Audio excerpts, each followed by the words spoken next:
আসসালামু আলাইকুম। ঘুরে ফিরে বিএনপি নিয়েই মনে হয় বেশি কথা বলা হচ্ছে, বেশি সমালোচনা করা হচ্ছে। কারণ ভালোবাসার জায়গাটা ক্ষত দেখলে, আক্রান্ত দেখলে যাদের বেশি ব্যথা লাগে, কষ্ট লাগে, বারবার তারাই কথা বলে। ব্যথাটা তারাই পায় যারা শুরু থেকে অনেক মেধা, শ্রম, অর্থ, সময়, পরিবার পরিজনকে ত্যাগ করে যে প্রতিষ্ঠানকে প্রতিষ্ঠিত করে, সেটা যখন নষ্ট হতে দেখে, সেটাকে নিয়ে যখন নোংরামি করতে দেখে, তখন কথা বলাটা সমীচীন, জরুরি এবং সময় উপযোগী পদক্ষেপ বলে মনে করি। কারণ বর্তমানে যে শক্তি প্রদর্শিত হচ্ছে বিএনপির নাম করে, বিএনপিকে হাইলাইটস করছে যে উপাধি ও পদ্ধতিতে, অর্থাৎ চাঁদাবাজ, দখলবাজ, পৌরাণিক রাজনীতির অবকাঠামোর ভিতরে থেকেই, তাকে ধারণ করেই, পুরাতনকে ধারণ করেই, অর্থাৎ পুরাতন আমি বলছি বাংলাদেশ জাতীয়তাবাদীর যে কনস্টিটিউশন বা সংবিধান, সেটা নয়, কিন্তু বাংলাদেশের রাজনীতি যে একটা অপসংস্কৃতির ভিতরে, নোংরামির ভিতরে, পুরা ধ্বংসের ভিতরে, নৈরাজ্যের ভিতরে ডুবে আছে, সেখান থেকে উদ্ধার না হয়ে সেই পদ্ধতিতেই একটি সুন্দর দল নষ্ট হয়ে যাবে, এটা আমিও চাই না, এবং এর শুভাকাঙ্ক্ষী যারা, সেটাও মনে হয় কেউ চায় না। বিএনপিকে নিয়ে প্রথম সমালোচনা হয় জিয়াউর রহমান জীবিত থাকতেই শাহ আজিজ বা শিয়াল আজিজকে প্রধানমন্ত্রী করে। তিনি কে ছিলেন, কীভাবে কী হলেন, সেটার পিছনে আমি যাব না, যার যার মতো চেষ্টা করে বের করে দেখবেন। কিন্তু শাহ আজিজকে প্রধানমন্ত্রী করায় দল সমালোচনার মুখে পড়েছিল, কিন্তু জিয়াউর রহমান বাংলার মানুষের হৃদয়কে এতটাই উদ্দীপ্তমান করতে পেরেছিলেন যে, এতটাই ভালোবাসার গভীরে তার স্থান করে নিতে পেরেছিলেন যে, সমুদ্রে এক ফোঁটা জলের মতো, জল পড়ার মতোই ওই জিনিসটাও ঢেকে গিয়েছিল। জিয়াউর রহমানের নিজস্ব স্বকীয়তায়, তার নিজস্ব অ্যাটিটিউড, তার দলীয় প্রোগ্রাম, সততা, ভালোবাসা, সব কিছু মিলে মানুষকে এতটা উজ্জীবিত করেছিল যে তিনি যা বলতেন মানুষ এক নিঃশ্বাসে, একদমে সেটাই গ্রহণ করে নিতেন। কিসের শেখ মুজিব, কিসের কি? শেখ মুজিব ৭১ থেকে ৭৫ পর্যন্ত বাংলার মাটিতে যে রক্ত ঝরিয়ে গেছে, বাংলার মানুষকে রক্ত দিয়ে যে বুঝিয়ে দিয়ে গেছেন যে তিনি নেতা ছিলেন না, তিনি একজন ঘাতক ছিলেন, একজন স্বৈরার শাসক ছিলেন, একজন দুর্নীতিবাজ লোক ছিলেন, তিনি লোভী এবং নিজের পরিবারতন্ত্র সংগঠন করার ছাড়া আর কোনো দেশকে নিয়ে তার কোনো চিন্তা ভাবনা ছিল না। তার মুজিব বাহিনী, রক্ষী বাহিনী, তার কাদেরিয়া বাহিনী, বিভিন্ন বাহিনী, লাল বাহিনী কি তৈরি করে মানুষকে যেভাবে হত্যা করে, মানুষকে যেভাবে তৃণমূলের মতো পদদলিত করে, মানুষকে যেভাবে, মানে কি বলবো, এটাকে কি উদ্বিগ্নের ভিতরে রাত দিন যাপন করতে হতো। তার থেকে যেমন ৭১ মুক্তিযুদ্ধের ডাক দিয়ে মানুষকে যুদ্ধে ঝাঁপিয়ে পড়তে বলেছিলেন জিয়াউর রহমান, ঠিক তেমনি ৭৫ শেখ মুজিবের মৃত্যুর পরেও সেই ত্রাতা, সেই দাতা হিসাবেই যখন জিয়াউর রহমান মানুষের সামনে উদয় হলেন, মানুষের সামনে দুহাত বাড়িয়ে দিয়ে বুকে জড়িয়ে ধরলেন, বাংলার পতাকাকে আবার শীর্ষে তুলে ধরলেন, বাংলার মাঠকে সবুজ করলেন, সেই শাহ আজিজকে নিয়ে সেই ক্ষুদ্র সমালোচনা তার কাছে বিন্দুমাত্র স্থান করে নিতে পারেনি। তারপরে আরও সমালোচনা হয়েছে বিভিন্ন ব্যক্তিকে নিয়ে, মহাসচিব সালাম তালুকদার বলেন, তারপর বদরুদ্দোজা সাহেব বের হয়ে গেলেন, কর্নেল অলি আহমেদ বের হয়ে গেলেন, বদরুদ্দোজার সাথে মেজর মান্নান সাহেব বের হয়ে গেলেন, এরা অভিমানে বের হয়ে গেলেন। আমার যতটুকু মনে আছে, খালেদা জিয়া এনাদেরকে চেষ্টা করেছিলেন ধরে রাখতে।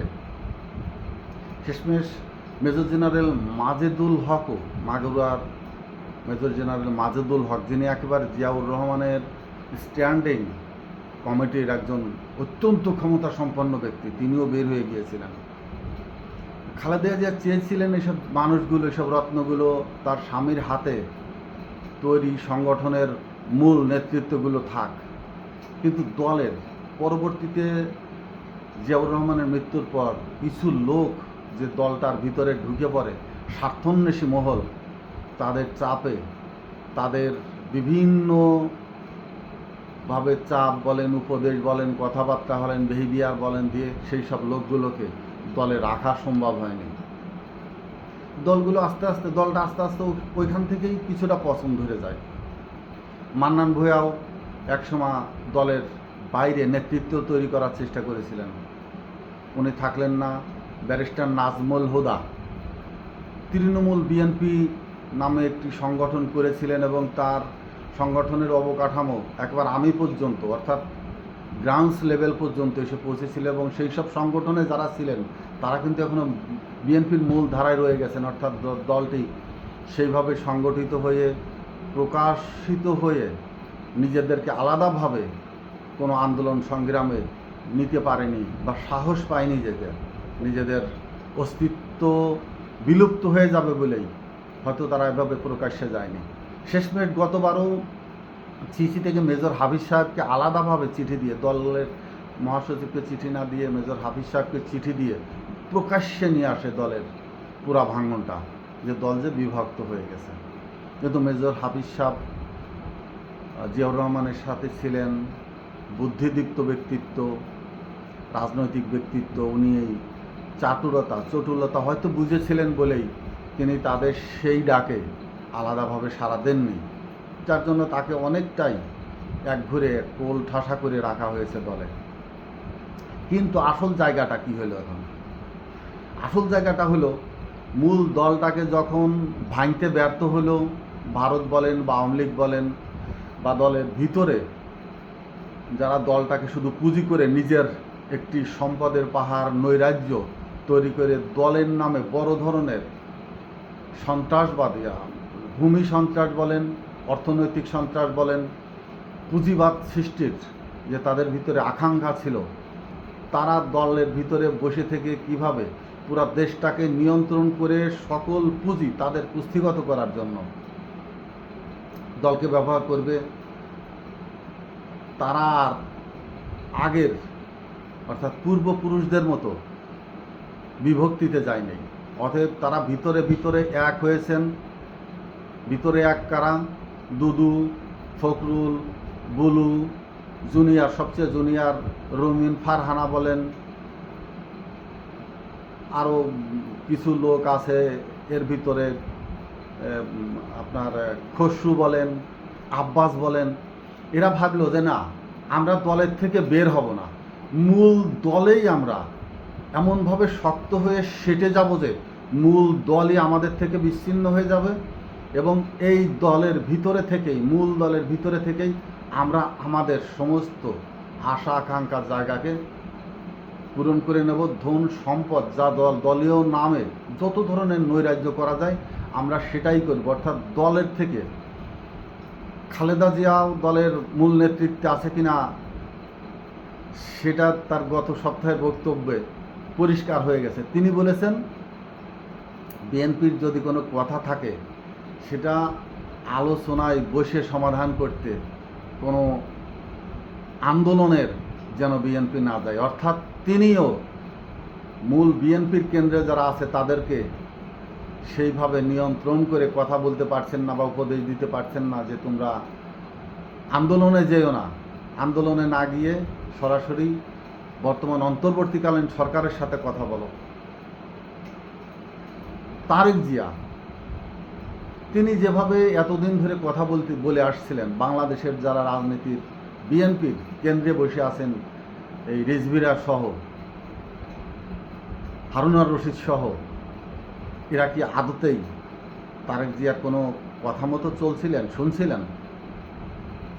যখন এরা দলের ৭৫% নিজেদের নিয়ন্ত্রণে নিয়ে নেয়, তারপরে ভিতরে ঢোকে হাবিবুর রহমান হাবিব, ফজলুর রহমান, গোলাম মওলা রনি, সহ আরও বেশ কিছু দালাল আওয়ামী লীগ থেকে যেগুলো পুশ ইন করা হয় বিএনপির ভিতরে, যেন যেয়ে ওদের সাথে মিলে পুরা পাতাটাকে ছিদ্র করে দেয়, পুরা দলটাকে নষ্ট করে দেয়।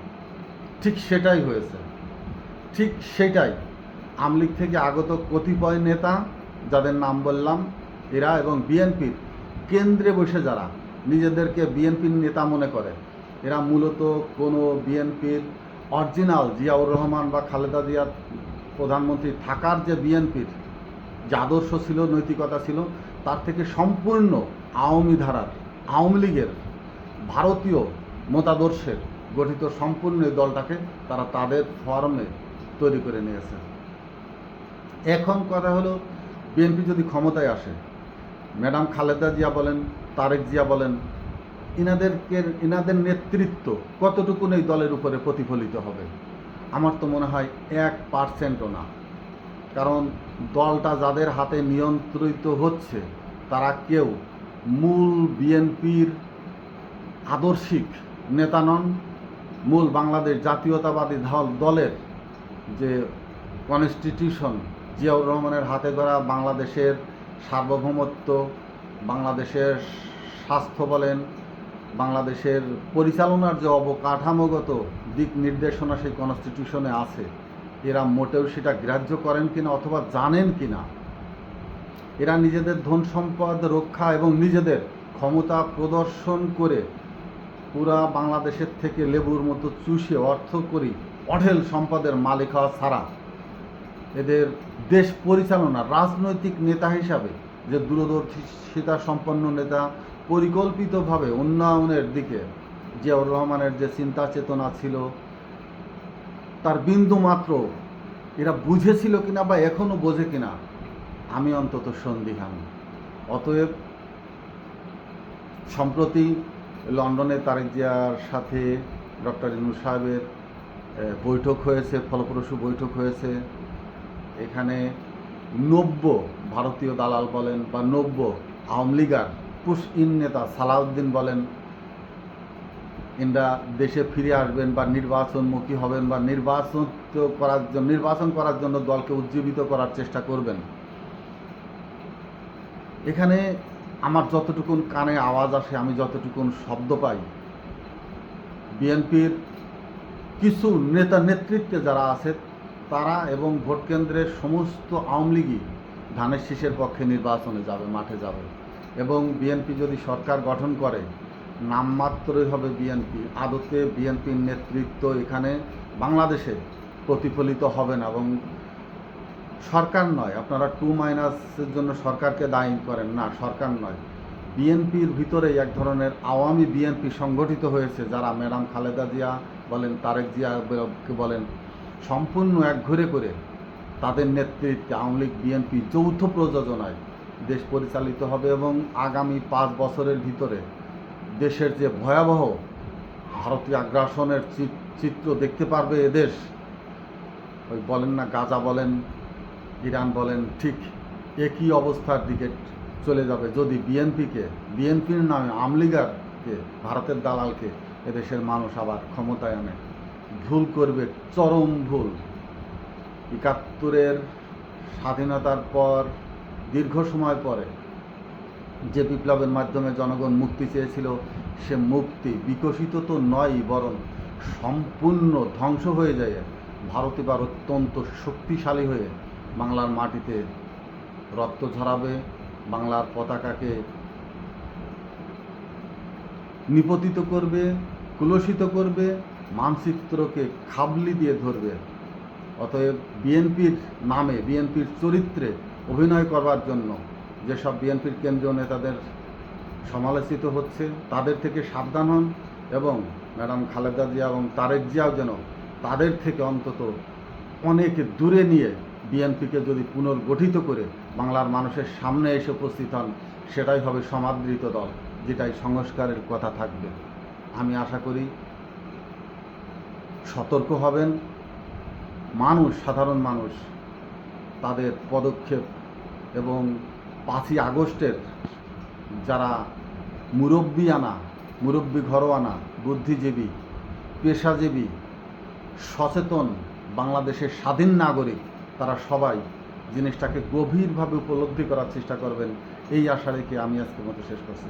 আসসালামু আলাইকুম।